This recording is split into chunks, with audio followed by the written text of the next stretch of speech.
Hello, everybody. Welcome to the Rotoworld Football Show. It is Thursday, October 31st, a totally normal day where I'm joined by Kyle Dvorchak and Denny Carter as we break down the entire Week 9 slate, including the Dolphins at the Bills, the Lions at the Packers, where we may or may not get a quarterback announced before the game, the Rams at the Seahawks, the quarterback-changing Colts at the Vikings. That game happens to be on a little network called the National Broadcasting Corporation, Chiefs and Bucs, and much more. We're going to break down the entire slate. Every fantasy relevant player. But yeah, it's October 31st, and I guess it's a big deal. I guess it's a big day, Denny. I know the one, Denny wearing a tie, and you've been known to, quote, do a Halloween sometimes. What are your thoughts on All Hallows Eve, Denny? I've spent, roughly 75% of all the money I've made over my lifetime on Halloween stuff. So, and that's a good investment. Let me tell you. It actually is. With 3 Spirit Halloweens in your backyard, by the way, now it's easier than ever. It's good for everyone. It keeps the economy going. He gives it to the Spirit of Halloween, then he comes back and he buys from them, and then he wears the Halloween stuff, and that's the cycle. That's trickle-down economics. No, nobody stimulates the economy more than me on around Halloween. Okay, there's so much stimulating, and I will say I have 4 Halloween ties. And I used to work in an office. Obviously. It's more ties than Kyle has, period. That's damn close. That's right around the number that I have. I used to wear them throughout the month of October in my office. I was a Halloween guy, and but that's just kind of sad for me now. So I became your entire personality.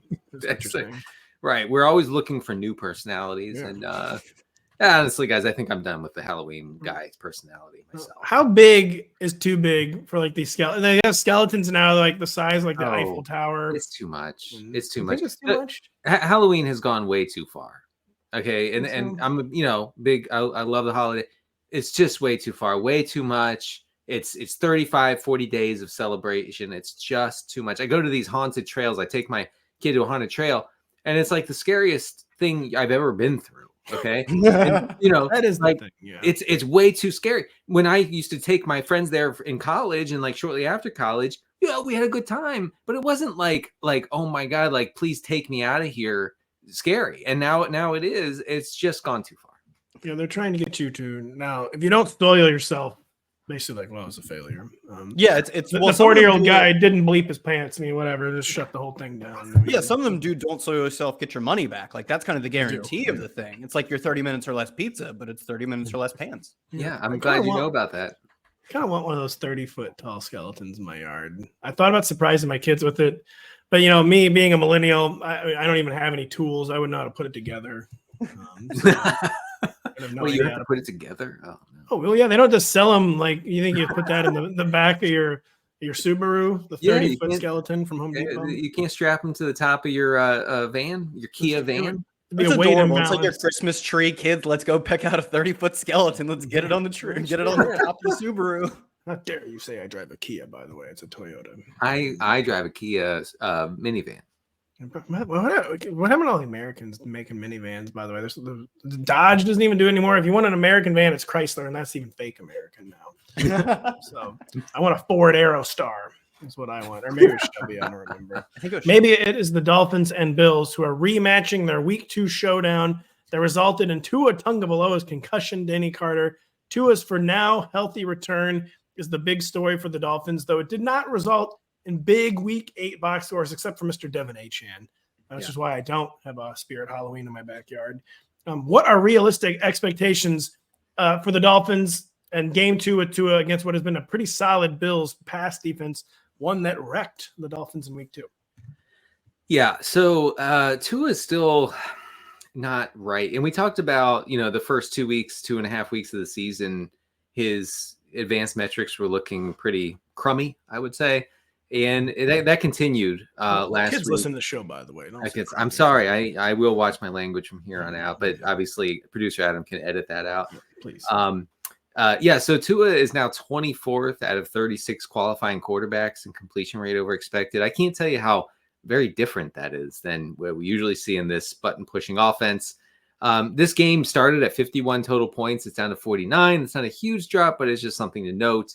I will say the Bills profile is one of the more pronounced run funnel defenses on the week. So I wouldn't be surprised if the Dolphins turned pretty hard toward the run here, kind of limiting overall volume. I feel like that Mike McDaniel really just does not want to air it out if he can help it at all.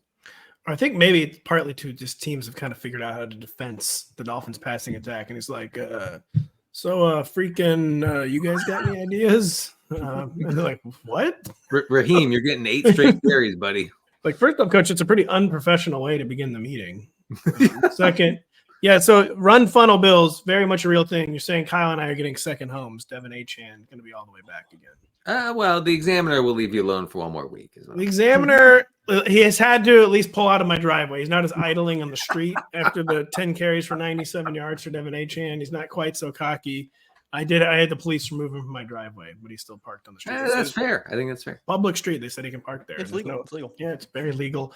Kyle, how for real do we believe the Bills' recent more pass-happy approach has been? It's coincided with Amari Cooper's arrival. Amari Cooper, of course, hasn't really done much, suffered a week 9 wrist injury. Starting to get the feeling that they decided they wanted to be more pass-heavy, and they went out and got Amari Cooper. It's not like Amari Cooper, of course, like unlocking the offense so far, but how for real do we believe this more pass-happy approach is? Yeah, I think your way of framing it is almost certainly the correct way, that they have a path forward that they want to take, and there are certain measures they have to take to pursue said path. We saw them have their highest pass rate over expected of the year in their first game with Amari Cooper. Last week was at straight 0, just a neutral pass rate over expected, but they were top 10 in early down pass rate when removing garbage time. And frankly, even if it was 0 from here on out, that would still be an improvement over what we saw at the beginning of the season when they seemed like they just wanted to be this ground and pound, take the air out of the ball type of team. So awesome. albeit I want to see them at the plus 10%, the plus 15%, leading the NFL in pass rate over expected. 25, 30, 29. more numbers. Yeah. I've never gone that high, but I hear there's stuff way out that way. Crane's spreadsheet just catches on fire if it goes above 30. But, so the laptop jet engine just starts going. Crane, there's no way Crane's laptop doesn't have 2 jet engine fans going at all times. Oh, absolutely. But, Absolutely.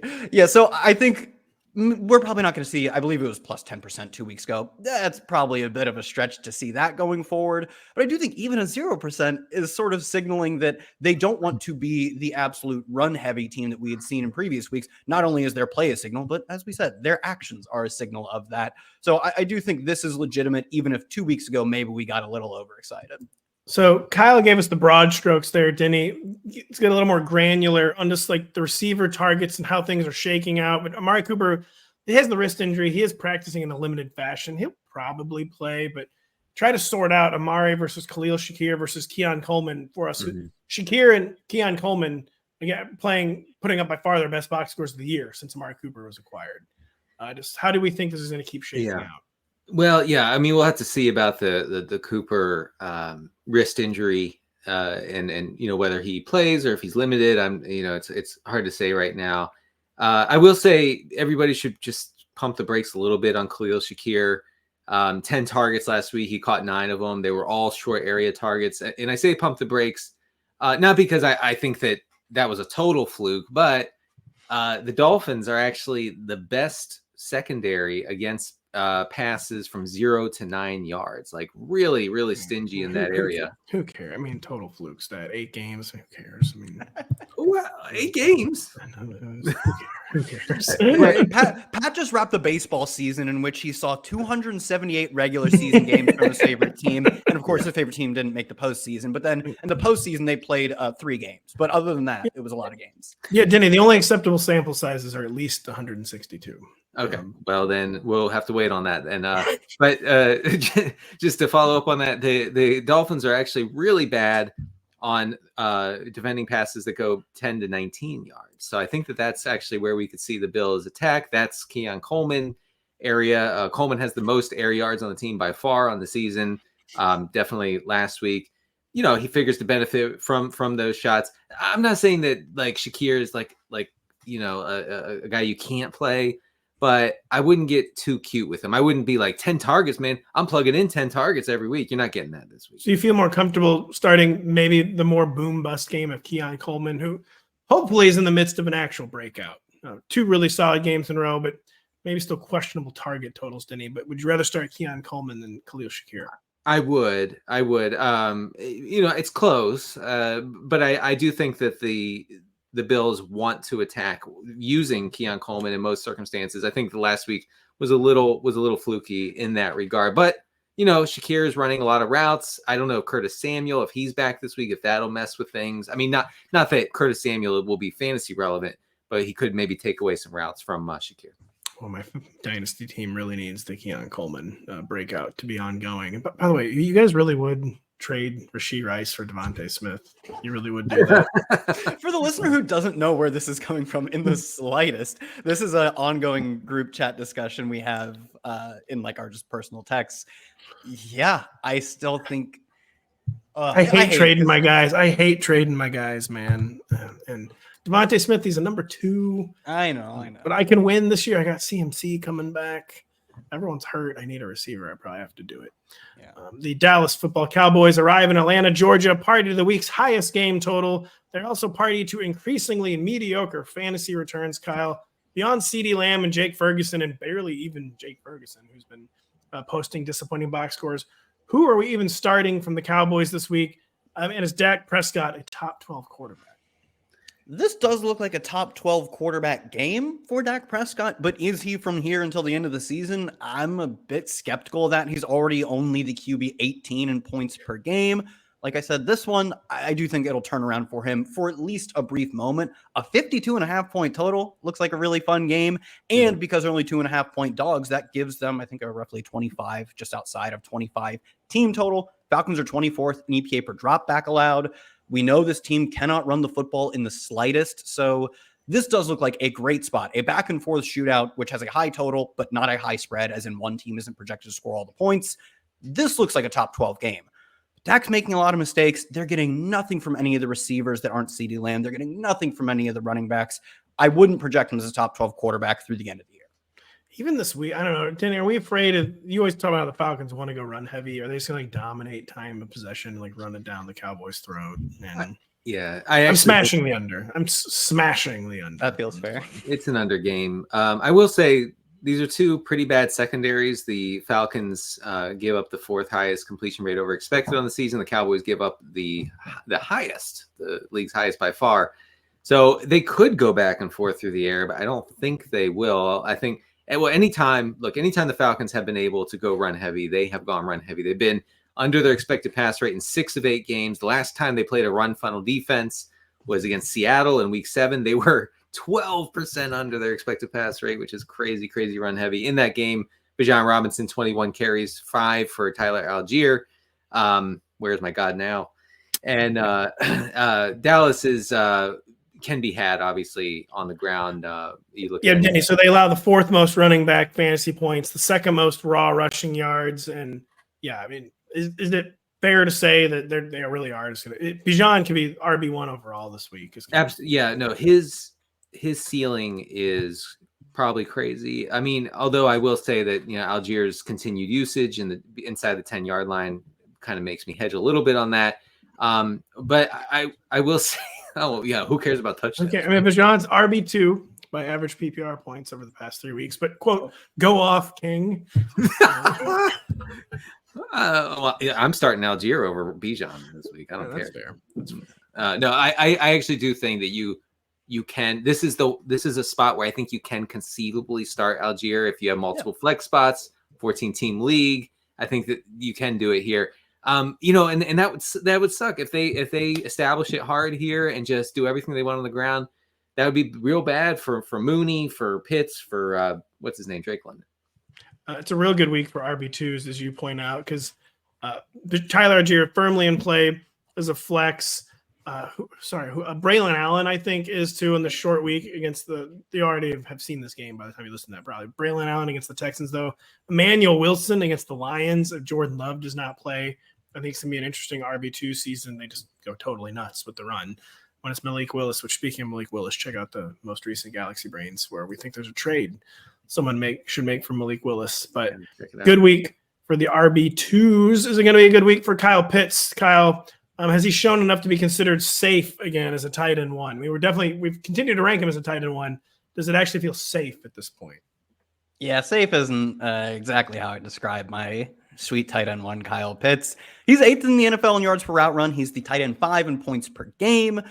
A lot of that has just come from a few big plays. He is I think he's just inside the top 20 in PFF's receiving grade. He's still dreadful in ESPN's open score and their overall receiver tracking data, but he has 3 plays of 40 plus yards. No other tight end has as many. A few tight ends are tied at 2, which on the one hand is definitely going to make him a hyper inconsistent fantasy producer. On the other hand, that's kind of what we're hoping for, right? Is that he's a splash play gigantic wide receiver, and he's not really the consistent chain moving. He's not, the Kelsey type of tight end.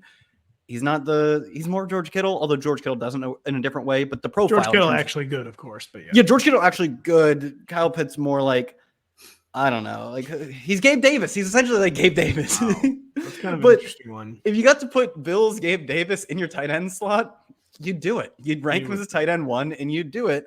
Albeit you will get, you'll get what you deserve a few times, which is 2 for 20. This game's going so under, isn't it, man? There's no way in hell. It's down to 51-5, by the way. You have failed to consider the amount of pick sixes that are up for grabs in this game. That is true. The good news is the Falcons can establish it. The Cowboys cannot. The Cowboys cannot establish to save their lives. So maybe the over has a shot after all. The Raiders don't have a shot, right? Am I right, guys? The Raiders and Bengals meet up in something of a bad vibes bowl, with the Bengals checking in as roughly touchdown home favorites Denny Carter. What do we see from the Bengals' Week 8 target distribution without T. Higgins in the lineup? T was not practicing on Wednesday. I have not seen his Thursday status. Let's be real. T's never just going to miss only one game. I think it was a DNP on Thursday as well. I checked a little site called Rotoworld.com minutes before we got here. Let's be real. He's not playing. Let's be real. No, he's definitely not playing. Yeah, we'll see him next year probably. Come on, man. Yeah, look at the Cincinnati targets. This is how they unfolded last week, inexplicably. 30% target share for Jamar Chase, 22% for Mike Gesicki, of course. And the thing is, Mike Gesicki didn't even run a lot of routes. He ran a route on 24 of 40 Joe Burrow dropbacks. It's not great.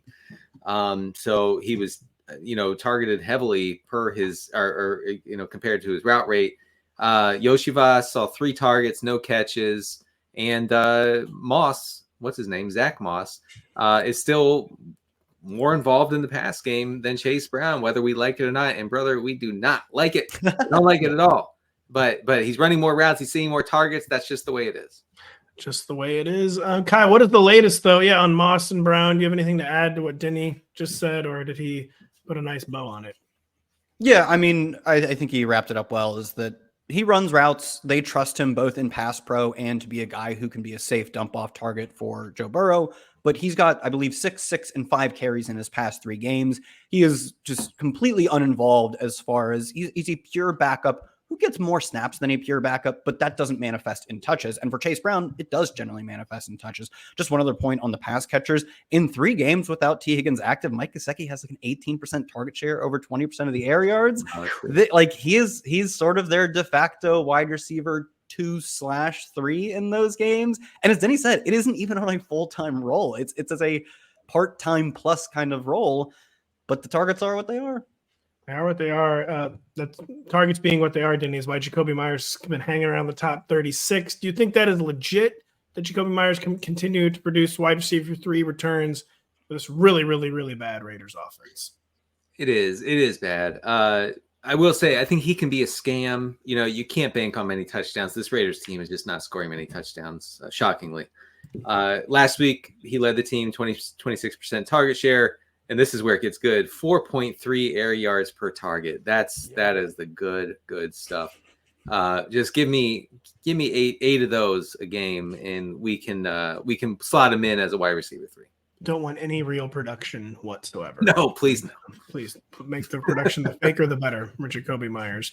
The Lions and Packers meet up for a potential division deciding matchup in Green Bay. The Pack once again staring down life without their quarterback Kyle, but Jordan Love is he's the new injury guy, where it does not matter how hard he is. I'm going to practice. Yeah. He's they're literally he's on crutches, and they count that as a limited practice because he somehow takes a snap while on crutches. But we just genuinely don't know if Jordan Love is going to play or not, because he's a very tough player, insistent on playing.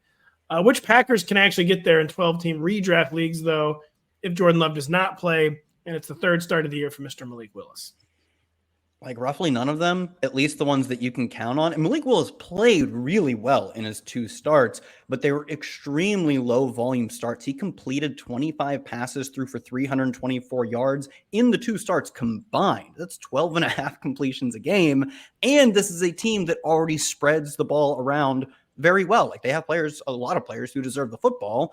But if we can't bank on anyone to see a high cut of the pie, and we know the pie is tiny, I don't know what you do with that. I think Tucker Kraft is the only one, and it's purely because of positional scarcity. You can still play Jaden Reed if you want. Romeo Doubs had a really strong air yard share in one of the 2 Malik Willis starts. You can still play him, but you are really banking on the 1 or 2 hyper-efficient plays, which Malik Willis did a good job producing.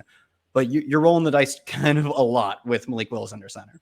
Do we think if it's Jordan Love, we'll get like a quote normal Jordan Love game, or is it gonna be more of like this Malik Willis game? I think it will be just more of like a Malik Willis, like run the ball. Like yeah, I think they'll split the difference. They had a minus 21% pass rate over expected in the 2 Malik Willis starts. Hell yeah, brother.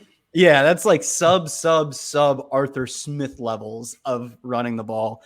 I think we'll probably just see standard Arthur Smith levels of running the ball, still among the league bottom, because you do want to protect Jordan Love, who cannot stay healthy right now. It won't be quite Malik Willis levels, though. Why would listen? It's a huge game. It actually probably will decide the division, but why would the Packers play Jordan Love in this game? Well, see, the Packers understand that in one of my co-managed FFPC teams, I accidentally bid myself to 0, and you cannot add with 0, and I have Jordan Love. So I am stuck with Love as my starting quarterback. No ifs, ands, or buts about it through the end of the season because I totally screwed up. I apologize to my co-managers. So LaFleur, get him out there, man. By the way, the co-managers, despite remaining your friend, they say the litigation is nothing personal. It's not. I owe them the litigation. My bad, guys. Oh man, the examiner is breathing down your neck. The examiner is totally obsessed with this one. Denny, it's hard to make heads or tails of the Lions as Titans beat down last Sunday. But any interesting data points without Jameson Williams in the lineup? The Lions, every time they got the ball, it was like at the 25-yard line of the Titans because the Titans forgot that special teams was a thing. It actually is really hard to like have any like great takes here because Tim Patrick led the Lions with 25 air yards last week. So they scored 52 points, by the way. Great. 52 points, and it didn't matter at all in fantasy. 52 points, and no one scored any fantasy points. No. Really great. Not bad. I mean, someone who didn't draft Brock Wright, huh? Think about that. Stay poor.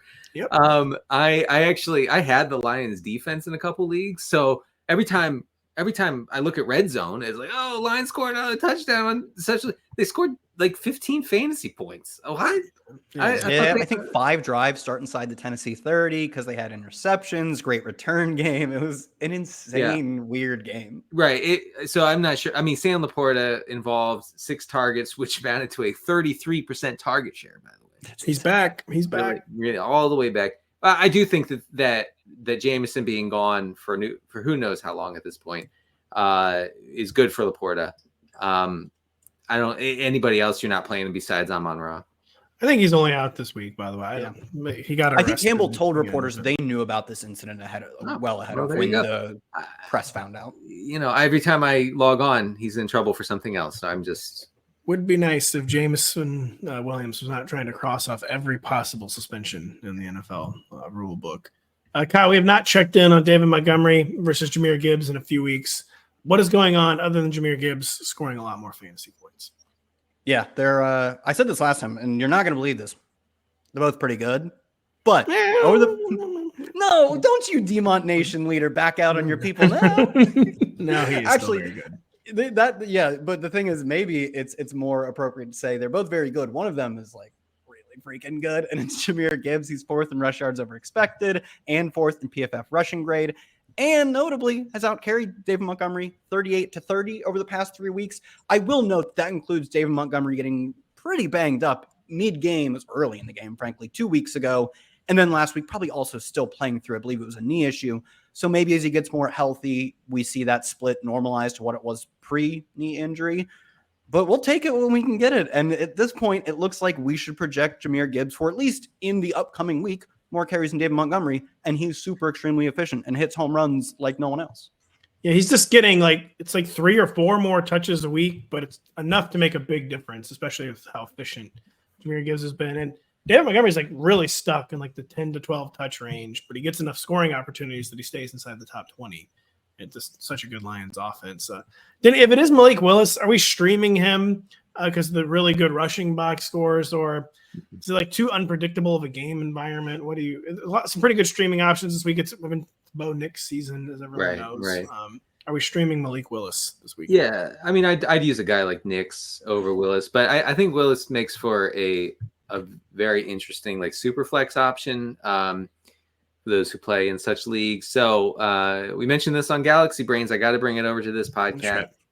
Among quarterbacks with 50 snaps this season, guys, nobody has a better EPA per play than Malik Willis. Now, you don't hear this anywhere. Analytics. Media completely silent on this, but I'm telling you right now, he's the best quarterback in the NFL. It's quite literally analytics. Yeah, and so he's actually, and he just to bring that further, he's 6th in completion rate over expected. So it's not just that he's rushing 15 times a game. He's not even doing that. He only had 16 rushing attempts in 3 starts. Okay, so that's not what is happening. He's actually been very efficient as a passer. I think he makes for a viable streaming play in deeper leagues. Yeah. Plays for a good coach once. Mike Willis. He's a great coach. LaFleur is really an amazing coach. Mike Vrabel's in hell right now, man. By the way, my goodness, he thought he was going to get another job easily. I can't. No, this is really damning for him. It is. It's no good. We'll see. Well, I don't know. Stop. They totally fell apart without him. They're not losing 52-14.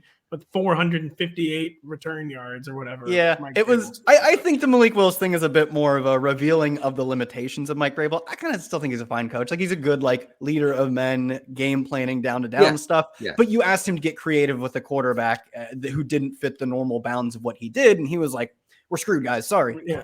Mike Vrabel is Dan Campbell without the caffeine. If we start getting Mike Vrabel to pound 44-ounce Starbucks drinks that are half sugar, then you're going to see some innovative football from Mr. Mike Vrabel. We're going to talk more about football when we come right back after this. The world's fastest thoroughbreds come together this weekend in Del Mar to compete for the title of world champion at the Breeders' Cup. Catch the action from Southern California on Saturday at 3:30 p.m. Eastern on NBC and Peacock. The horses are running. Guys. More and more. The Breeders' Cup is always pretty insane. I should look up more about it, though. It's like all the golf that we broadcast that you guys love. I turn it on. It's like, wow, yeah, the horses are going kind of crazy here. This is kind of cool. But I don't ever understand what's going on. I need to look into it. It's a good sport to watch in a crowded environment. Yeah, because it's quick, it's fun, it's a good adrenaline rush. I've seen it at bars before. It's pretty fun. We do an amazing job with our horse coverage. Tell you what, who didn't do an amazing job was the Ravens guarding Jameis Winston last week. Am I right, guys? The Browns and Chargers square off as 2 teams in the midst of offensive changes, Denny. I've already talked to you about both these teams, I think, this week on the podcast, but I'll ask you again about the Chargers. What has been going on with their offensive approach? How real is this? Is the Bank Examiner forever screwed with the Chargers actually passing the ball? Yeah, it looks like the Chargers recently looked powerfully into who their quarterback is. And they were like, whoa, this kid can throw it. Wish I had known this. Who's been hiding this kid? Where's he been? And so they've turned into, let me check here, the pass heaviest team in the NFL. Oh, yes. It's just crazy how that happens. I should say on early downs, neutral pass rate, they are the pass heaviest. So the past 3 weeks, 12th in not completion rate over pass rate over expected. A stat that's definitely real. Buddy, it's as real as they get. Anyway, it's creating volume. It's creating a real path to fantasy production for Ladd McConkey, Pat's favorite receiver, and maybe somebody else. Maybe Will Dissly. We'll talk about him in a second. But it's clear that they're shifting pretty hard toward the pass. I think that makes Chargers games more exciting for fantasy. Just generally, it creates a better environment. We saw that last week with the Saints, where some Saints got home for fantasy. I think we can see that again here. It's a rough matchup, Denny and the Browns, but are we starting? I get so if this actually keeps up, this level of passing from the Chargers, there's going to be probably several weeks in a row where people just don't adjust quickly enough. And Justin Herbert's like the QB 20 range still. Would you say he's at least in the top 20? I have him in the top 20 this week, only just, but I have him in the top 20 this week. I think it's not a great matchup, but I think definitely in the top 20. I feel way better about starting him than I did in the first 5 weeks of the season when they were regularly, -5, -8, -10% below their expected pass rate. So, I'd say top 20 is pretty conservative. Yeah. Justin Herbert or your God now, Bo Nix? Oh gosh, that's a good one. I'm going to go with Nix because of the rushing. Justin Herbert or his counterpart in this game, Jameis Winston? Herbert. I have Herbert one spot behind Mr. Jameis Winston, Kyle Dvorchak. And Kyle, Danny and I shared our Browns thoughts on Tuesday. Just what are yours on Jameis Winston's insertion under center? Kind of best case scenario and a best case matchup. This is a more difficult matchup in the Chargers. What's real? What's applicable going forward? And what are realistic expectations this weekend for Jameis? Yeah, my thoughts are, for the audio listeners, maybe turn this one down a little bit. Hell yeah, brother. That's awesome, man. We got to get more Jameis Winston playing football. He had the 9th most air yards for a quarterback in a game this year. It was his first start, and he immediately did the thing that we wanted him to do. He led the NFL in intermediate pass attempts, led the NFL in intermediate passing yards. This is all we want from Jameis, is just chuck it up. He also had, I believe, the most turnover-worthy plays. Yes. None of them caught somehow. Didn't matter. Like, who cares if he has a turnover-worthy play? Let him pick six it and give him the ball back. It's awesome. So, yeah, this is like Jerry Jeudy and Elijah Moore and maybe Cedric Tillman. I don't know if any of them are good. I don't really think it matters with the way this team is playing football. Like, they're going to put up points. It's awesome. I think Cedric Tillman is kind of clearly the best bet. I think Denny said this exact same caveat. It is a 2-game sample. We also have a large sample of Elijah Moore not being good. We also have a large sample of Jerry Jeudy not being good. All this is to say there are a lot of targets up for grabs, and Cedric Tillman has grabbed said targets. So, like top, Pat, where do you have him ranked? Like 26? Does that feel right? Who, Jameis? No. Tillman. Tillman, I have him in the top 30. I think it's wide receiver, blah, blah, blah, blah, blah, 28. Yeah. Oh, you're very close. 28. It's just I have Tillman ranked higher because how could I not? Like, those situations where we do wish we had more data, but we don't. And so we have to just go with what we've seen. And we've seen Cedric Tillman being the clear wide receiver one. I do just wonder, it's the first ever like pass first focused quarterback of Jerry Jeudy's career. If this might actually turn into something, because he probably is better than Cedric Tillman. I think it's kind of a bit. I do agree that it's not necessarily talent. That's the problem for Jerry Jeudy, is kind of like the dog levels. And he's been in just so many like heinous situations. Like the quarterback is just kind of a joker. Not that Jameis is like Mr. Serious quarterback or whatever, but just like actually a pass first quarterback. If he actually, I wouldn't be stunned if Jerry Jeudy did overtake Cedric Tillman and relatively quickly. Yeah, but it's been 2 games, and I'm giving up that fight. I was on that side after the first week. I've seen enough. I'm calling said Tillman the wide receiver one. I mean, Jeudy had a good game. It wasn't like it was like 140 yards for Ced. What did he have? He like 79. He had like over 80 yards. Yeah, 79 Oh man, career yards. game for him. Congrats, Pat. I'm a Jeudy hater. I'm always complaining Jerry Jeudy not good, never good, sound never like good. Yeah, Pat ceded the high ground on Jerry Jeudy. Let's go, Denny. Oh my God, yeah. Jerry Jeudy, I'm just saying, he's a talented guy. The dog levels, that is another story. Denny, no one has more dog levels than Will Dissly, and Jim Harbaugh absolutely loves it. Is it Dissly season? I believe it 19 targets over the past 2 weeks. Yeah. Just totally bonkers stuff. Tight end one type usage, but it's actually a crowded scene at tight end right now, so we don't have him in the top 12. But how real it's coincided with the Chargers making the pass machine go burr. What do we think? Yeah, so along with discovering Justin Herbert, they also discovered Will Dissly as the centerpiece of the offense. 75% route rate over the past 2 games, which is crazy high for a tight end. Really good stuff. 27% target share over those 2 games. He's tied with Ladd McConkey in air yards. Like, what? He missed out on a big play last week. I swear he missed out on a 50-yard touchdown last week against the Saints. That if he would have caught it, if he would have reeled it in and ran for the touchdown, we would have been like top 6 player, like top 6 tight end going forward. I think if you pick them up off the waiver wire, you have to have a pretty compelling reason not to play Dissly this week. Well, okay, we'll see about that, Denny. Okay. Will Dissly or your god now, Taysom Hill? Oh, why do you have to do that to me? Because come on, you can't just go tell you he's clearly top 12 because he's not. That's the problem. Even though he's good. All right. I mean, I will say Dissly. Yeah. Dissly or Mark Andrews? Oh, Dissly. I'm out on Andrews. You kidding me? Dissly or Kraft? It depends. If Jordan Love starts, Kraft. But if also, not, it depends. Is Hayden Hurst returning to this game? He's like limited in practice right now, and Will Dissly is not practicing. Okay. They've both been banged up for the past few weeks. Dissly has been playing. Hurst has not. So, keep it locked to Rotoworld. We need like a button I can press to do that. Will Dissly or Cole Kmet Nation? Dissly. Yeah, you turn on Cole Kmet at the drop of a hat. I've never been on him. You see the high ground on Cole Kmet a long time ago. Who is actually good, Will Dissly, and yet you'd rather play Will Dissly. Very curious. I only see the dots, man. I don't know. Yeah. I only see the Commanders at the Giants. The G-men are likely to be missing Tyrone Tracy, unfortunately, as they attempt to upset the upstart Commanders. Kyle, does that have them down to essentially a one-man fantasy offense, that being Tyrone Tracy's injury? Or can we stream Devin Singletary versus Washington? It would not be fun to do so, but we may have to do so.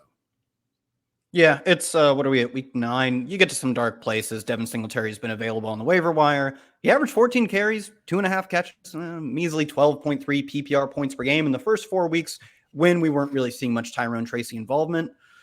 I said this last week, the touches are what they are. If you're going to go out and get 16 touches a game, even if you're only averaging a dozen PPR points, I think, he's got to be a guy you rank in the top 36. And as someone who drafted a lot of 0 RB teams, a top 36 running back is a starter in my eyes. Oh, yeah. I know, Denny, do you agree? Like, the Commanders' defense is really good. Okay. All right. Listen, this Singletary versus the Commanders is written up, is gonna be in the cut his mic. The funnel defense report.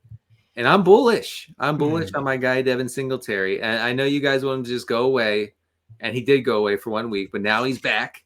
He's back in the saddle. Okay. So over the past month, the Commanders are giving up the 3rd lowest dropback EPA and the 4th lowest blah blah blah blah blah.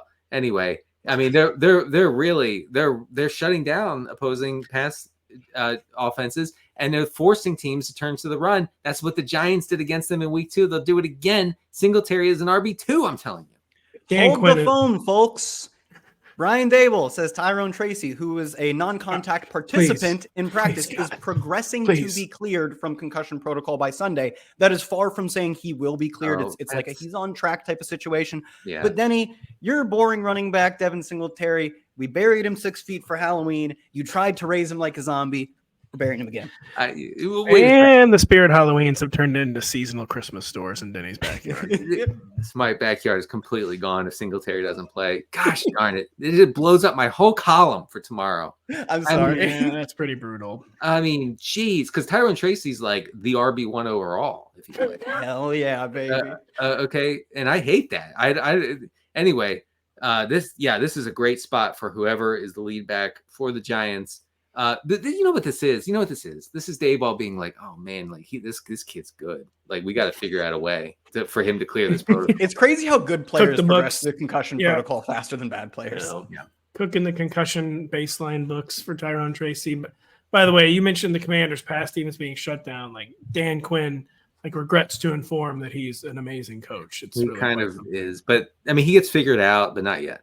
He does, but the tell you who got figured out was the Cowboys after he left. Yeah, true. Cowboys have been in. I didn't think anyone would ever be in utter shambles after losing Dan Quinn. Sticking with the Commanders, Denny, are any of them startable beyond kind of the big 3 of Jaden Daniels, Terry McLaurin, Brian Robinson, Austin Eckler, Zach Ertz are guys in that mix? Are we starting anyone beyond the big 3?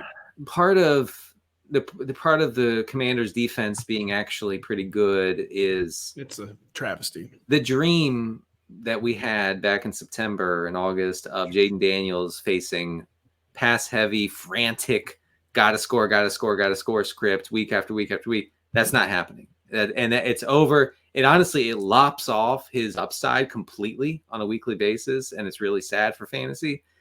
Whatever, I'm trying to get over it. But hold on, so you're saying Jaden Daniels has no upside? I'm saying that he has like the sturdiest floor in the game, along with like Lamar.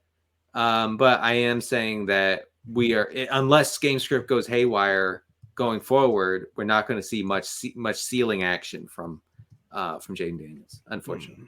Really? I'm not. I mean, he's still going to finish as the quarterback 1 overall. Okay, but I'm just typing. Denny says Jaden Daniels not good. No.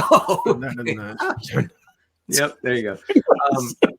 You got me. But anyway, yeah, Ertz is fine as like a streaming option. McLaurin, you got to start, and Robinson, but nobody outside of it. Not even Eckler. You don't think Eckler? No, I mean, unless you project them to have to throw a lot here. I don't. Yeah, we're not. Why are we talking about Austin Eckler? It doesn't matter. Rams and Seahawks meet up for a suddenly important divisional contest. Denny Carter, Puka Nacua, and Cooper Kupp's returns are one of the biggest storylines of Week 8. Matthew Stafford had an elite day with them in tow against an elite Vikings defense. How do we expect Puka versus Kupp to shake out in the weeks ahead? It looked a lot like it did last year when both Puka and Kupp were healthy and in the LA lineup. Cooper Kupp had 8 targets against Minnesota. Puka had 9, but the kind of targets they saw were very different. Cooper Kupp averaged 4.6 air yards per target. Puka was at almost 12 air yards per target. So like Wan'Dale Robinson versus Justin Jefferson, if that helps you. Almost exactly. I think hater of the year. Come on. He's such a hater. Oh my He's god. great. Wow. Kyle is waging war against the millennials. That game was such a good game to be a hater too. It was great. Yeah. So sure, it looked like they were playing different sports, but come on, man. Yeah. So the Zoomers are in good position here with Puka Nacua. But we will good position to get 7th place, but yeah. We will we will march on with our Cooper Kupp getting 4 air yards per target and being a scam. Yeah, man. So we're streaming Stafford, Kyle, because he was like the QB 6 or 7 last week. Quarterback is just in like continual chaos this year. Like so much turnover week to week. This is like such a hard week to rank. But we got the 4 guys who can run the ball. The top 4: Jalen Hurts, Josh Allen, Jaden Daniels, Lamar Jackson. Lamar Jackson. Yeah. And then it's Burrow, Cousins, Stafford, Kyler, Darnold, Mahomes, Dak, Baker, Tua, Geno, Caleb, Goff, Nix. It's like Winston, Herbert. I don't even know how to rank these guys anymore. It's become totally crazy. Do you say Matthew Stafford is a top 10 quarterback for Week 9? Yeah, top 10's probably a bit of a stretch with really no rushing potential. I mean, like quite literally no rushing potential. Even the guys who like aren't runners are more runners than that. But I will say having both of these receivers available to him has been like godsend for Matthew Stafford. He's averaged nearly 19 fantasy points per game dating back to the start of 2023. Obviously Puka's rookie year, when both are active, averaging 2 touchdowns per game and 260 some yards. Just doesn't add anything on the ground, which is really what holds him back from cracking that top 10. He was just putting up like 15 or 20 yards. That's enough to compete with a guy like Justin Herbert or Tua even. So probably not top 10, but there are far worse streaming options you can do. Somewhat good matchup. The Seahawks defense is just kind of in general not good. The 48.5 game total, at least it was when I wrote the document, Denny. That's going to require Geno Smith doing his part, but Geno has just been face planting over and over and over again in these spots. Is he dust? Is Geno dust? It seems like it without DK Metcalf. He seems pretty dusty. Last week, I have a really depressing stat to share for my fellow Geno truthers. He was dead last 32nd out of 32 qualifying quarterbacks and air yards per attempt at 3. Guys, that's a JSN stat. That's not a Geno stat. Wow, you found a way to attack JSN through Geno. Congratulations. Hater of the year. Good Lord. I mean, I thought Kyle hated Cooper Kupp. Your JSN thing is way beyond that. Well, hold on. Come on, man. man. Let's just stop. Can we agree to just stop with the JSN stuff? They should feature Jake Bobo over JSN. That's pretty clear at this point. All right, that's too far. That's too far. Well, yeah, that's too far. Now Denny's entered his name in the Hater of the Year conversation. That's way too far, man. Come on. So, We were having a good time. You bring up Jake Bobo. we were laughing when you mentioned Jake Bobo. I'm still laughing. DK Metcalf, you mentioned he was dusted without DK. DK is expected back though. All right. Yeah. So honestly, I have on a couple teams, I have Dak Prescott and Geno. Thoughts and prayers. And I am pretty. What'd you say? Thoughts and prayers. I feel pretty good about those options. I'm going Dak. You're not going. You're acting like it's like a debate or something. It's clearly Dak. I mean, Oh well, sorry. Didn't know we were completely out on Geno after one. Bad real game. cute. Denny thought it was a debate. And Well, Kyle and I are both like one bad game. Maybe it was one bad game, but I'd love to see one good game. If I'm being honest, It would be That's good. true. I would like to see that myself. So get this. This was in their regression files. Geno over the past 4 weeks is throwing 1 touchdown for every 280 passing yards. That's crazy. That's a lot. There's a phrase for that. It's called being Daniel Jones. I think it's worse. No, Danny wishes he was throwing a tutter for every 280. That's not happening even for Danny. But so he's still ahead of the Dimesmen. But anything to add on the Seahawks receivers, Kyle? DK is expected back. It's just not happening for JSN. Tyler Lockett even really looking like a gear slower at this point. What's the Seahawks whiteout lay of the land? I need producer Adam to listen to an hour and 20 minutes of last week's podcast. I think I nearly called JSN stat line to a T. I think I said he was going to get 8 for 67 scoreless, and he got 6 for 69, I think, scoreless. He saw all of the targets. He saw like 30% of the targets, 50% of the so low total of air yards. When DK was out, he was their number one receiver. He's not a guy you want to be your number one receiver. He's like a decent possession 2 at best. He's sort of Wan'Dale Robinson plus in that way. And when you do not have the DK Metcalf or the Malik Neighbors to your Wan'Dale Robinson, makes the offense look really bad. So if DK, he didn't practice Wednesday, but they still think he's going to play. If he does end up returning JSN wide receiver 4-ish, he moves up slightly as the clear number 1 receiver, but it's very low value stuff. I do have JSN ranked as a wide receiver 4 this week, right outside the wide receiver 3, having the wide receiver 37. But it is kind of a, I still honestly think, so I have been a JSN skeptic since he came into the league, as you remember. I still think there's maybe a little more here. And I actually do think he kind of has dog levels. I think it's kind of in the way they've been using him. But it's to the point where, you can't keep aspirationally ranking him. Like, he's been producing as a wide receiver 4. Mm-hmm. So that's where you just have to rank. You have to rank a wide receiver 4 as a wide receiver 4.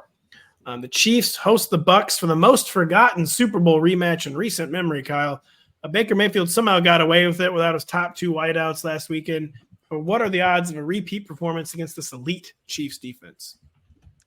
I think they're maybe not as bad as you would suspect, given the fact that he will not have Mike Evans, obviously will not have Chris Godwin. Last week, there was still a plus 3% pass rate over expected. Over his past 3 weeks, Baker Mayfield is 3rd in the NFL in PFF big-time throws. He is still going out there and chucking it. Dude, our guy is just he's Jameis. Like he is full Jameis. He is just fly, man. Yeah. He is 1st in the NFL in turnover with he plays at 9 over the past 3 weeks. The next closest player is at 6. That is a 50% increase in boneheaded plays over the number 2 most boneheaded plays by a quarterback.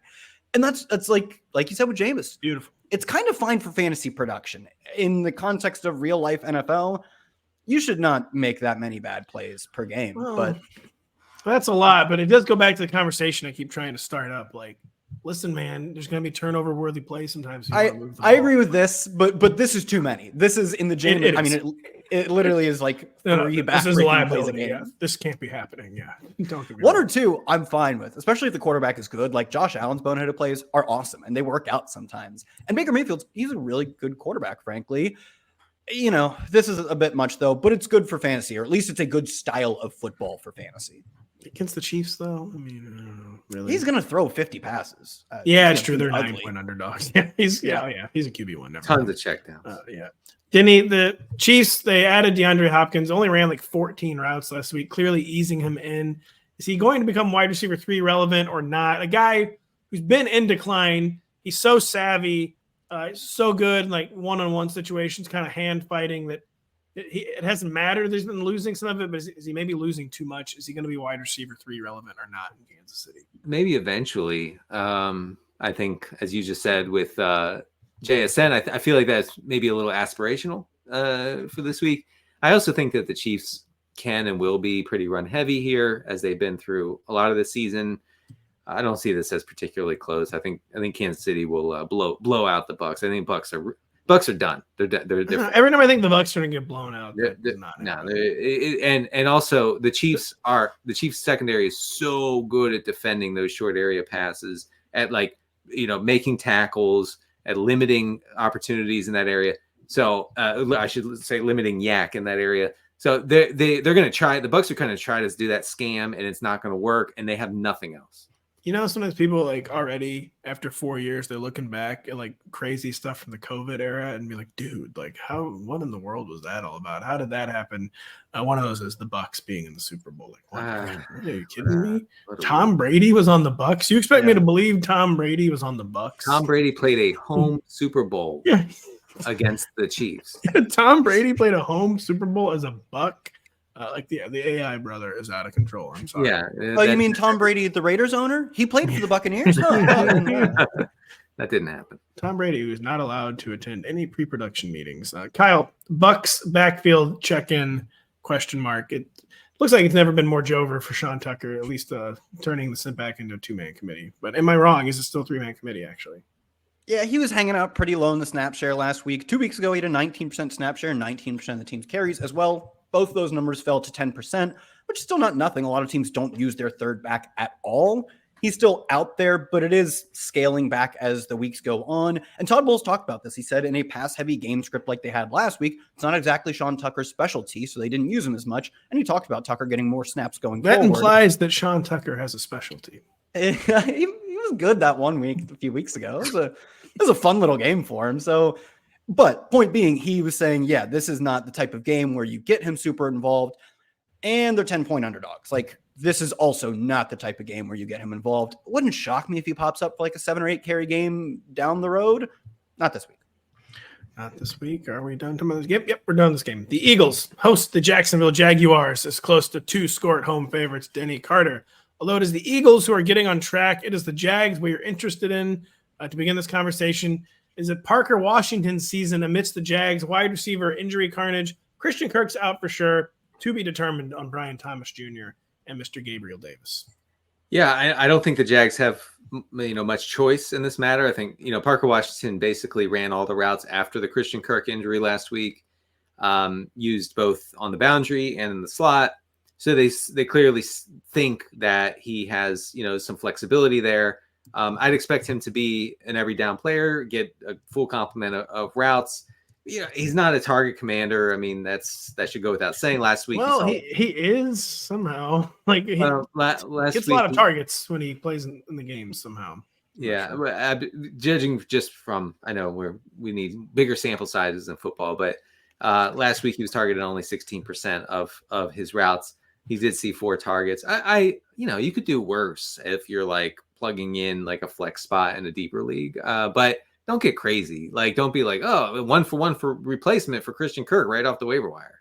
I will say he's a professional PPR scammer. He's the kind of guy someone gets on the radio, they call into some base and there's a C-17 for some reason flying at 5,000 feet. Dude, we got to drop Parker Washington into the stadium right now. They need the PPR scam now. He needs to score 14 PPR points on 12 targets. Exactly. Are we trusting Brian Thomas if he plays? I mean, I think so. Yeah, absolutely. What if Gabe Davis plays without? What if? Christian Who Kirk? cares? Well, Christian Kirk's out. I mean, it doesn't matter. They're what they do for this offense could not be farther apart in that Christian Kirk does something and Gabe Davis does nothing. Yeah, you made the. I was hoping you weren't going to make that joke, and then you did. That is very true. Kyle, what the Jags backfield? The Jags, there's like already the Jags. Their whole thing is like being 2 and whatever, and having every single player hurt. Like, yeah, the Jags have some good players. I don't know if any of them are playing. But what is the Jags backfield situation where Pierce Travis Etienne is finally expected to return from a shoulder injury? How does this affect or not affect Tank Bigsby? Yeah, I mean, it's not good for Tank Bigsby. Travis Etienne hasn't been terrible this year. He's done all right to good in the advanced numbers. It's just that Tank Bigsby is first in PFF's yards after contact per attempt. He's second in the next-gen rush yards over expected per attempt. He should be not only a 1A to Etienne's 1B, probably just straight up a 1 to Etienne's 2. Do I trust this team to optimally deploy their backfield snaps, their backfield touches? No, not really. So I don't think you can start Bigsby. Would you bet on Etienne to get more carries than Bigsby this week, or the other way around? I think Bigsby's going to get more carries. I also think the Jags are going to have somewhat healthy backfield commitment with how many dudes they have hurt, even against the Eagles. Am I wrong on that though? Probably not. I mean, if they can keep game script somewhat normal, and they can't. Yeah, I was going to say that's a big if for this team. But imagine if they could. Imagine. We would see a lot of carries if they could. I do have Tank ranked ahead. He's been so much better, and he's the guy who's not coming back from injury. So I do have Tank Bigsby. But he's not getting any. I agree with that ranking. Also, Bigsby getting nothing in the pass game. So he's game script sensitive. He's very, very game script sensitive. Anyone have anything to say about the Eagles? They're just like kind of like, yeah, they got some good players. We play them. Wrote him up in the pass funnel, or as facing a pass funnel in the Jags, pretty extreme pass funnel. So that those 4 targets for Devontae Smith, they may turn into 7 this week. You never know. So am I supposed to do the trade or not, man? First you say they're a pass funnel, then you say he's getting 4 targets.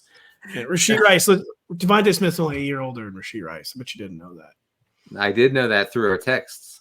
Well, seriously, what should I do? I think you take it. It sucks. I drafted Rashee Rice everywhere. Dynasty, redraft, IDP, which I've never played in my life and don't plan on it. College to fantasy, baseball, I drafted him, all this stuff. It's over. But it's over. Rashee Rice in a dynasty league, is it just too much? Like, what was it? The track record of production not long enough, and now he's got the injury where it's kind of like, whatever. If someone wants to give me something for him, I just trade him. Right? Well, you're getting a good young players thing. Like if someone's like, I'll give you. Who's like who's a bad young player. Yeah, exactly. I'll give you Tyler Lockett for him. You need points now. Or like someone's like, I'll give you JSN for him. Like, not good. No thanks. But Devonta's relatively young and pretty dang good at football. So I'd take it. All right, I'll stop talking about it. We'll start talking more about other games when we come right back after this. Sunday Night Football heads to Minnesota this week when Justin Jefferson and the Vikings host the Colts. NBC and Peacock will lead you to kick off with coverage beginning at 7 p.m. Eastern. We couldn't use our graphic the other day because it had Anthony Richardson in it, and he had just been benched. The graphic folks got it updated immediately. Good job to them. Good job by NBC getting the Colts to bench Anthony Richardson because now this game might actually be watchable with Joe Flacco under center Kyle. So yeah, the quarterback switching Colts arrive in mini as 5-point underdogs, give or take. Everyone expects that more Joe Flacco means more fantasy points. But what about in this rough matchup? It was a rough matchup where Matthew Stafford wrecked the Vikings last week. Can we still immediately jam Josh Downs and Michael Pittman Jr. back into lineups against the Minnesota Vikings? Downs 100%. Since he returned, I believe, in week 3, he has a 26% target share, targeted on 29% of his routes. Those are like pushing for league high numbers, especially the per route targets. Pittman since then has not been bad. 21% target share, 19% target rate on his routes, but he's just clearly the team's number 2 receiver versus Josh Downs being the number 1. We even saw Josh Downs last week get up to an ADOT of 12, a very normal number 1 receiver type of number. Don't know how much that stands, but I do like the idea that, maybe we can move him down the field more. So Pittman still very much live in the wide receiver 3 ranks, but you should be ranking Downs comfortably ahead of him and comfortably as a wide receiver 2. Dude, Josh Downs is so good. I know, man. He's awesome. He's small. I just don't get it. He's just a football player, Denny Carter. Are the Vikings? You just don't get that he's good and small? Is that? Hold on. Well, the type of good he is pretty like. I almost just thought, who's another small guy that produced like that? And the first guy I thought of was Antonio Brown. 100%. That was what you said, small guy that produced. Like, he played real. I mean, Tyreek Hill's kind of the same way, where he's a really short dude, but he plays like a physical guy. Josh Downs. We love it. Denny, is the Vikings offense taking on water or Sam Darnold's advanced stats holding? Sort of, kind of. By the way, producer Adam asks Josh Downs or Keon Coleman in the PPR league. It's Downs for me by a mile. Mm-hmm. Yeah, no, it is. I hate to say it. I mean, Keon Coleman has upside, but Josh Downs has floor and upside. Yep. Yes. All right. So we are on to, what are we talking about now? The Vikings offense, is it taking on water? Sam Yeah. Darnold's been getting exposed a little bit by listening to Galaxy Brains. He has. So since week 5, Sam Darnold is 23rd out of 30 quarterbacks in EPA per Yeah, it was fun while it lasted. And that has to do partly with him being pressured a little more. So he's middle of the pack in yards per attempt and completion rate versus pressure on the season, but over the past 4 weeks, that has dropped into like the bottom, half of the league, well into the bottom half of the league. So really struggling against pressure. Of course, they lost Darrisaw last week, and they made a signing to try to, I guess, they traded for Cam Robinson, who's like, whatever, right? It's fine. But yeah, I mean, just to give you an idea of how kind of shaky Darnold has been, only Andy Dalton, Spencer Rattler, Deshaun Watson, and Mason Rudolph have a lower dropback success rate over the past month than Darnold. Wow. So I'm, as a Darnold truther, I am getting a little nervous. I will say that you got to start him. He's in a great spot. This Colts defense doesn't stop anybody on the ground or through the air. Justin Jefferson is going to eat. Thank God for that. Is Darnold, he? Yeah. Because TJ Hawkinson's coming back. It's such a limited passing game volume. Kyle, I just wonder about the target situation with Hawk joining. Justin Jefferson, Aaron Jones, Jordan Addison. Hopefully, Justin Jefferson. Obviously, he's not falling out like the top 5, but I want number 1 overall, Justin Jefferson. I kind of worry about that with TJ Hawkinson back. What are your thoughts on the returning Hawkinson? Yeah, I think we share very similar sentiments. There's no amount of production you could tell me TJ Hawkinson has that I would say Justin Jefferson is not a top 5 fantasy receiver. And like Denny said, this is such a good matchup. You can beat the Colts in any way possible. If you're Justin Jefferson, you are going to crush them through the air. We did see last year, though, that in the games that TJ Hawkinson played, which was nearly the full season, got injured in like week 16 or 17, Justin Jefferson had 26% target share. He was targeted on the exact same number of his routes, both really strong numbers. This year, he's had a 35% target share and targeted on 29% of his routes. Like elite numbers to the point where he kind of leaves the rest of the NFL behind. And now he probably settles back into that clear number 1, pushing for number 1 overall, but is not so far and away the most targeted receiver in the NFL. And for a team that maybe this game that isn't entirely true, but for a team that is going to probably run the football a lot when they play bad teams because they're going to beat them up, get early leads. I mean, they've done that against good teams, let alone bad teams. Get up early, run the football, get out with a relatively low scoring win. I think those are the games we're really going to feel it for TJ Hawkinson's return as far as it impacts Justin Jefferson. So Hawkinson, we're not putting in the top 12, by the way, right? I have like tight end 17. Kind of just a classic hedge, like wait and see ranking. Yeah, you got to wait and see. Yeah. Gotta wait and see. We got to see the Bears and the Cardinals meeting up in the desert with the Cards getting a point or so at home. Denny Carter. We've been seeing some better real life play from Caleb Williams for the Bears but he regressed in last weekend's really tough matchup. Does he get back on track here? And what is the situation with the Bears' targets distribution? And was DJ Moore falling outside the top 20 at wide receiver? Yeah, look, I really don't want to draw the ire of Bears fans, but we have to acknowledge just how bad Caleb Williams was last week against Washington. Okay. He had his first bad game in like 6 weeks. Ready to bury him. Yeah. First bad. I'm not burying him. I said in like 6 weeks. He was worse than Spencer Rattler per every metric. I'm just putting that out there, including. Guess who Caleb Williams got benched in college? Spencer Rattler. So case closed. His completion rate over expected had been very high over the 3 weeks before their bye. He came out of the bye, total disaster. So I don't think that'll last, but it's just a data point, I guess, to pay attention to. So Rome Odunze, very interesting little profile last week against. I remember him. The Commanders. I do too. Have him in my lineup sometimes, and it's pretty painful. But hey, we have this going for us. 40% air yard share last week for Rome Odunze. 30% target share led the team. Of course, 21 air yards per target. That's going to produce what we might call volatile results. And last week it was on the wrong side of volatility, but that profile does sometimes produce really, really good stuff. Okay, like really big scores. I know you guys are always talking about Marvin Harrison Jr. maybe doing that. Odunze, I think, does have that sort of profile. DJ Moore down horrific last week, but still seeing a lot of short area targets. He's kind of like the safety blanket for Caleb Williams. And I have this fun little stat here. The Cardinals allow the 4th highest completion rate over expected on targets between 0 and 9 yards. That's exactly where DJ Moore operates. It could be slightly less grim for him this week. Yeah, because DJ Moore, it's been getting concerning. DJ Moore has only been over 60 yards 2 times all season, which is pretty insane. Yeah. It's a bit more concerning than I realized. We'll see. We need him to smash in this spot, because if he's not smashing here, he's probably not smashing anywhere rest of season, Kyle. And Denny mentioned Marvin Harrison Jr. Kyler Murray has finally been spiking some weeks of late. But are the odds of him doing it again long against this elite Bears defense? And what's the latest on Mr. Marvin Harrison Jr.? Yeah, it's a tough spot versus the Bears defense, but he has had a pretty stable floor in that he has 45 rushing yards in 5 of 8 games. He has a passing touchdown every single game this year. So even if the ceiling performance, it's not as likely in this game as it is in other games, probably still treating him just as a more low-end QB1, but the floor of a touchdown every game, a pretty good rushing output most games, means you have to keep playing him. Marv, I think one thing that sort of got lost in the high ADOT is bad conversation is most of his air yards were like real low quality air yards. Nico Collins and Justin Jefferson are guys who have ADOTs over 12 this year. Marv is just below 15. So they're not that different. He's like 10 or 15% air yards per attempt ahead of them.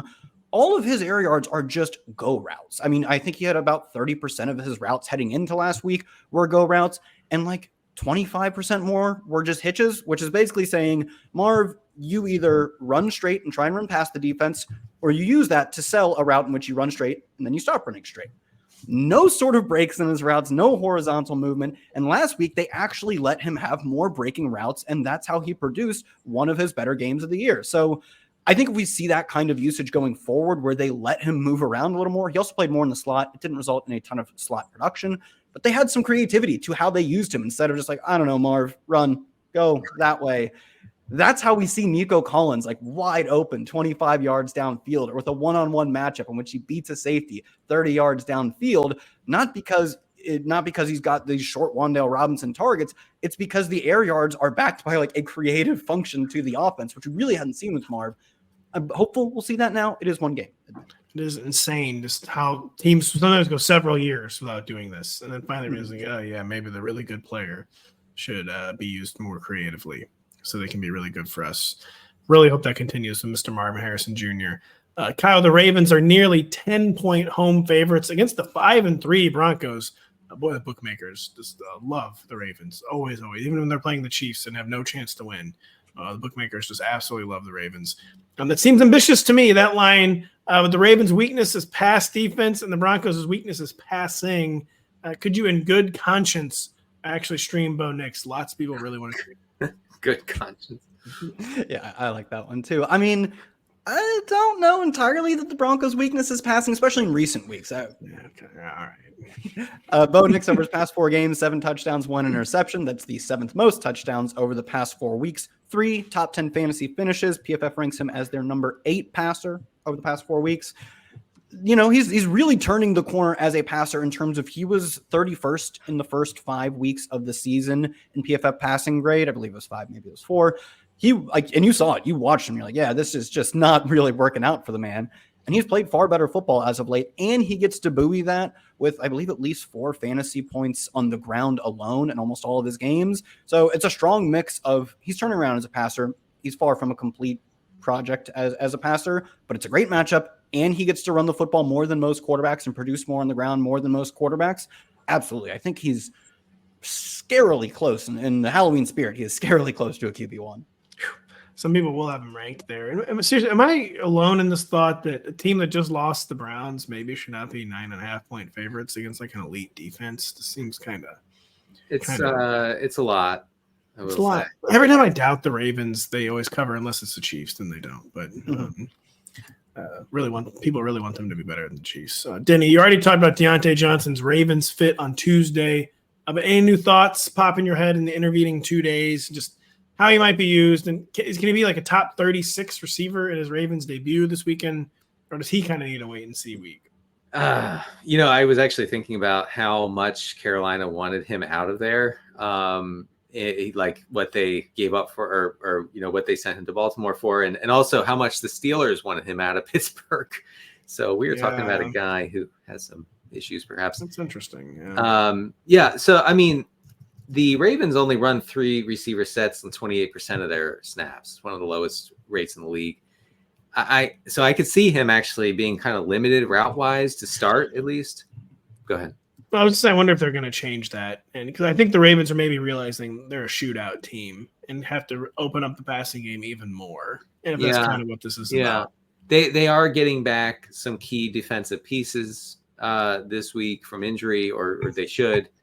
It makes me hedge a little bit on Bo Nix as like a gotta play sort of guy in 12-team leagues, but I do think I wrote him up in the funnel report, and I do think that the Broncos will be in a high volume situation offensively, which is good. But anyway, So Deontay this week, are you starting him? Like I would rather start like Odunze over Deontay. I do have Deontay as like a high end wide receiver 4, but I'm like hardcore hedging though with Deontay.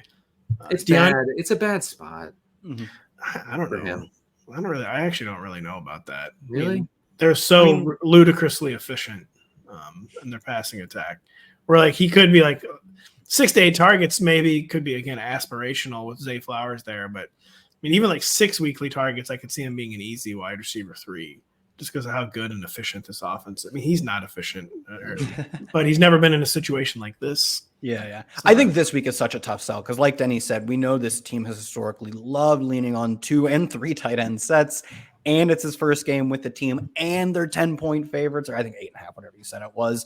Tons of rushing volume, low passing volume, low route volume for the whole cohort. This game specifically feels like a tough sell.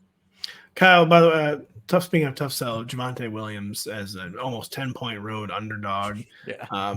He seemed like he was all the way back from his struggles, his foibles. Now he's struggling again. What are we telling people with Javonte Williams other than he's not an RB2 this week?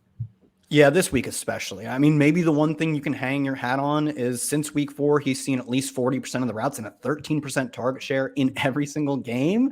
Strong pass catching volume, but you're just hoping he gets 4 or 5 catches, and that's enough to break him into the RB2 ranks because the touchdown volume and overall the touch volume is just not going to be there, and the efficiency is very unlikely to be there because he's been efficient all year. So, yeah, I think it's very safe to rank him outside of the top 24. Our final game is the Patriots and the Titans. It's such a big one. I didn't really write up an intro for it. Titans about 3.5-point favorites. Denny. We don't know the Patriots quarterback is going to be. I thought for sure it was not going to be Drake May, but now they're projecting optimism that he's actually going to play. I was going to ask you if there were any Pats you could start if he were out, but Denny, he's in. He's going to be in. And the game has changed. And which New England Patriots might we be starting with Mr. Drake May under center? And let's be real, it's going to be a slap fight with the Tennessee Titans. First of all, you're starting the Titans defense. I mean, not like as a top priority, but you can stream them pretty easily. First of all, what did you say? You said not as priority, but that was after you said first of all. First of all, that's the first thing. The first thing you do this week with the teams is you plug in the Titans defense. No, but yeah, so I'd play them. I would try to avoid the Patriots defense. I've heard a lot about like, you stream against the Titans now. I don't know about that. I don't know. Yeah, you can play the Titans defense. Patriots defense. Yeah, I'd play the Patriots defense too. Have fun staying poor. Yeah, I will. Stevenson should continue to be a thing as long as game script stays somewhat normal. Hunter Henry, Pat's favorite player in the world, is definitely fantasy viable, and whether he likes it or not. Yep, that was a tough one. Drake May, I mean, yeah, there's no way we're streaming Drake May because it does run. He does. I think Ridley is for real. I think that regularly we're going to see 8-10 targets for that guy. Well, Kyle, what are your thoughts on that? Is the Ridley renaissance a one-off, or is it a potential trend? We also don't know who the Titans quarterback is going to be. Will Levis was limited again. I think they're bringing Levis back this week, but the fact that they did limit him yet again, that maybe he's getting the Russell Wilson all the time he needs and more to heal. I think so. Yeah. What do you think of the Ridley renaissance? I mean, the usage has been there, not only like last week, obviously it was there, but for a while. Over the past 3 games, all of which Mason Rudolph, I believe, got the majority of the snaps, 2 starts in 1 half-plus type of game. He has 50% of the team's air yards and just shy of 30% of the team's targets, like Justin Jefferson plus numbers, because they have no one else. Even when they had DeAndre Hopkins, he wasn't quite getting a full role. Now they don't have DeAndre Hopkins. Do we think he can produce the kind of efficiency he did, not even last week, but just any like half of that on that target volume? He had really struggled with the efficiency metrics, some of which I think is his fault. He's not the most efficient player, especially like really looking back until his breakout season in 2019 or 2020. Hasn't been the same player since. Been a while. Been a while since then. He hasn't been the same player since. And of course, the quarterback play, I think is really obviously what is driving the inefficiency. You probably got to start him as wide receiver 3. You don't find 50% target shares just hanging out there, or 50% air yard shares, 30% targets. But you know, don't expect last week. If you get half of last week, you should be happy, frankly. Yeah, any final thoughts on Patriots Titans? Just there's a reason this game is last. Tajay Spears returns. Are we worried about Tony Pollard in the top 20 or no? Yeah. I know. Look, we're gonna get through this game, guys. Let's just keep going, keep marching through the mud. Yes. It is a problem for Pollard if Spears plays. Just be careful with that because Pollard is just getting by strictly on volume right now. He was kind of doing that even when Spears played, though. This game is giving me trench foot. Wow. Denny said we were marching through the mud, and I had to say that. Oh, geez. That's a good stopping point. Well, we don't need to talk about Tyler Boyd. If you guys want to say something about Tyler Boyd, just tweet it. That's everything on every fantasy relevant player that we can think of. That was an audio form. It's in written form on the website, and Denny's regression files and a funnel report, and Kyle's 32 stats, and Kyle's start and sit 'em, and my rankings, an audio form all week long to Denny again on Friday at noon Eastern with his Q&A. So there's lots of really good stuff on rotoworld.com, the website from Denny and Kyle and myself. And so thank you so much for listening. We'll be back in a few days.